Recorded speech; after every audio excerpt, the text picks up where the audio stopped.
Hello everyone, thank you for clicking and welcome back for the Women's Super League Triathlon highlights and analysis from the race in London this past weekend. The first race in London will be over the triple mix format, 3 super sprint triathlons in quick succession where the order of the disciplines is changed up each race. Total times for stages 1 and 2 are combined, which then determine the start order and time for the final stage where the winner would take 15 points in the series and $20,000. Unlike the men's race, none of the women wore wetsuits for the first 300 metre swim. Presumably there was some discussion between the athletes beforehand, and once word got out that a few of the stronger swimmers were going wetsuit free, then others followed suit. No pun intended, as they would not want to lose time in T1 getting a wetsuit off. There was no clear leader coming into the first buoy, but Jess Learmonth took a tight line around the first corner to sneak into the lead and beat the congestion. Using her swim strength, she was able to then break away with 2 others from the main pack as they headed into T1. There would be a short shoot on offer for the first to get through the swim in T1, which would then allow an athlete to cut the course slightly on the run in stage 3, which Learmonth definitely would have targeted beforehand, being a strong swimmer but not necessarily as strong as some of her competitors over the run. Transitions in triathlon are always arranged so that everyone has to cover the exact same distance from the entrance to exit, but I don't think that all transition spots are created equal in the context of this race. Lopez's transition spot is the second one along, just out of shot next to Emily Morier's that we can see here, whereas Learmonth's is about 3/4 of the way through transition. This means that Learmonth has to decelerate around the tight turnaround into transition, get back up to speed to get to her bike, where she has to decelerate again. Here she can get her helmet on and then finally leave her spot with her bike to the mount line. Lopez too has to slow up around that tight turn into transition, but then she's already at her bike and therefore has one less acceleration and deceleration to make than Learmonth does. A meaningless difference in any other triathlon, but in the context of Super League and the short shoot on offer here, it does make a difference. Learmonth takes an extra second or so to put her helmet on, and Lopez takes a short shoot comfortably. The trio of Learmonth, Lopez and Georgia Taylor-Brown, who I'm going to refer to as GTB from now on to save a few syllables, look keen to press on the bike. Taylor Spivey is caught between this leading trio and the pack behind. She's clearly trying to get into that lead group, but she just lacks that little bit of strength to do so. Spivey is swallowed up by the chasers behind. This group is lacking someone like Katie Safiris, who is in this race but just had a poor swim on stage 1, to really take charge. Instead, they let Spivey sit on the front, a very dubious decision to give the responsibility of catching the leaders to the person who is only here because she failed to catch the leaders. Eventually, Morier takes over at the front, but with Klammer, Caldwell and Potter in this group, I'm not sure why they didn't make a bigger push here, as every second lost on stages 1 and 2 is carried over to your starting deficit in stage 3. The leading trio stay away and extend their lead onto the bike.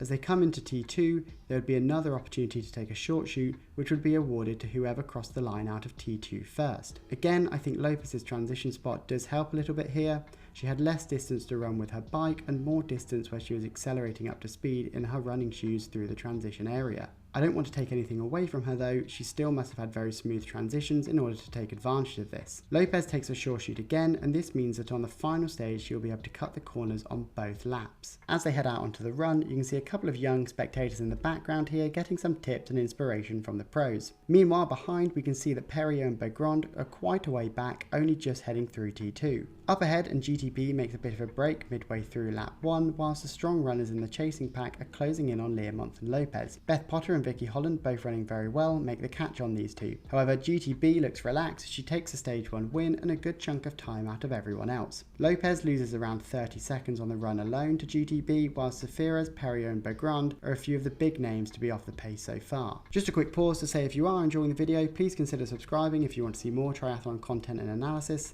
These videos take a lot of effort to make, and I think the percentage of my viewers that are subscribed is something very sad, like 3%, so it'd be really very much appreciated if you did. On to stage 2, where the format is switched up to a run, bike, swim. The different order would give people like Beth Potter and other strong swimmers who usually find themselves playing catch up in traditional triathlons the chance to force gaps early on and create a small group out front. We see the strong runners trying to do just that. This eventually forces a split into 2 groups towards the end of the run.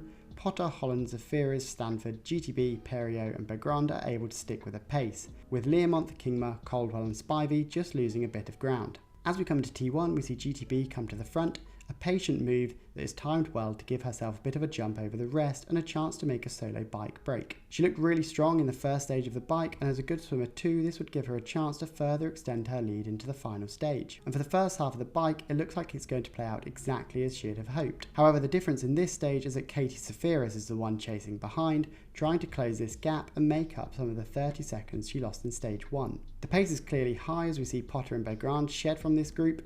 You can also see that Learmonth has made it into this group despite being distanced on the run, a great effort in the early stages of the bike from her to latch onto a group being driven by the Safiras. This group of 4 finally catch GTB on lap 3, not a disaster for GTB, who should be able to keep pace with this group until the end of stage 2, taking her advantage into stage 3 where she'll be up against Learmonth and Holland again, who she outran in stage 1. However, that all crumbles for GTB on the run into stage 2. It looks as though she gets her shoe caught in her front wheel, which causes the bike to jerk across the road and bring her down. She gets up quickly and has an extended run with her bike into T2, but she's lost in the region of 10 to 15 seconds with only a 300 metre swim to make this up. You can see the next bike pack coming around the corner in the distance, and by the time GTB is through T2, she's effectively at the front of this second group. Up front, we see Learmonth again sneaking on the inside of the first boy ahead of Safiras before powering down the return straight. Safiras is just about able to stick with the pace, but Perrier and Holland lose ground. Learmonth takes stage 2, Safiras claws back some time in second, as does Perrier in third. Holland, who's been quietly up there the whole way, finishes in fourth for another strong stage, whilst GTB manages to limit her loss to only 12 seconds or so. Bergrand and Potter, despite good starts, come in around 15 seconds down. For the final, Learmonth would start first, with Holland 2 seconds after, then GTB a further 4 seconds back. Kingma would then start 13 seconds after GTB, and then Safiras 5 seconds later, at which point it would be a steady stream of the remaining athletes. The question here would be whether Learmonth and Holland would be able to do anything with that 4-second lead over GTB, or if they would think that 4 seconds would be too small a gap to play with and accept that they would merge together as a top 3. The gaps are so negligible that it's not necessarily a case of being strong enough to close 2 seconds or 4 seconds down, although bike strength and cornering ability does obviously play a part. It basically comes down to committing to a certain decision. It seemed fairly unspoken, but Learmonth and Holland both committed to keeping GTB away right from the off.